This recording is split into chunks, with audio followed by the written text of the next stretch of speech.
Hello, I am Matthew Ramirez here with Lauren Culbertson, who has been a leader of many organizations, but we're going to delve into her experience as a leader as a camp counselor. So, Lauren, can you tell us a little more about what you did as a camp counselor, as a leader?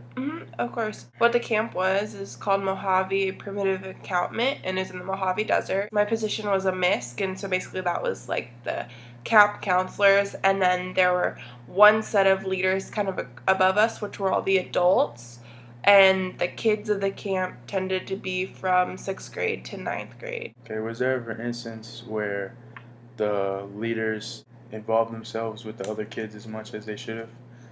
Ironically, we had that issue with the adults.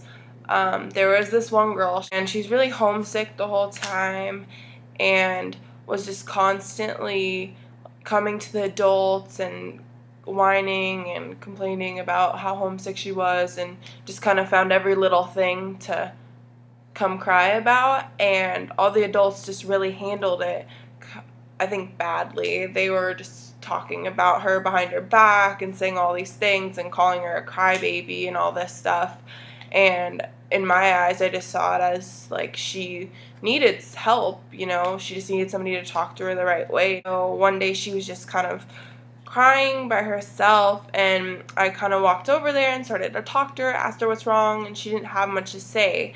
So then I kind of took the situation and just had different conversation with her. Slowly I kind of brought up her situation and what was wrong with her, and she just was telling me how homesick she was, and then kind of got sad and quiet again.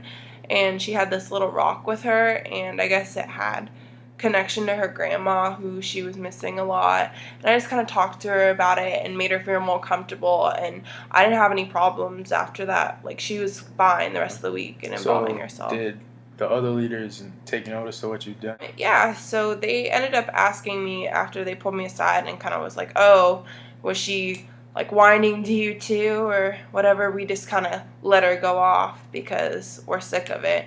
And I was just like, well, I just kind of talked to her and she seems fine now. And I kind of told them about how I handled the situation, and the adults stopped kind of talking about her and everything. So, was there an example of a time where you motivated a kid to go out there and enjoy their camp experience? Yeah, so another encounter I had with one of the girls, she was another 6th grader, and we have this thing where they come out with a zip line and you can traverse across the canyon.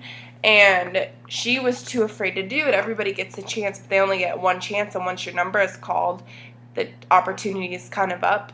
And it only happens one time throughout the whole entire camp, and she started crying about it. So I came over to her and I talked through it. And then I actually saw her the day after. They opened up one of the rock climbing rocks that at the beginning she said she would never do, and she actually tried it and really enjoyed it. How many years were you a camp counselor there?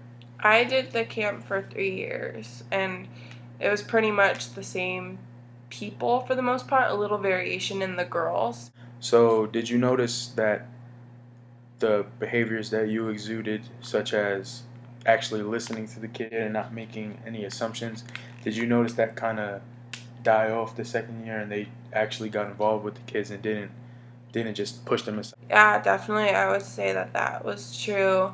Even with the adults and the other counselors, I saw a lot more deeper connection between the counselors and the kids. So, do you think that you made a change? But enough to make a difference. Yeah, Yeah. and you think the kids appreciated that? Mhm. Yeah. Even if they didn't, I'm sure the girl that I talked about in the story didn't know what was happening behind her back. But regardless, it made a change in her experience, and it made a change in the other kids' experience as well. So, you think if she heard that story, she would like thank you for what you've done? I mean, she doesn't have to thank me. It's my job. Okay. Well, Lauren, thank you for your time. I really appreciate it. You, it's obvious that you made as much change as possible given your position, and hopefully you can continue to exude your leadership skills in other organizations and switch situations as well. Thank you for your time.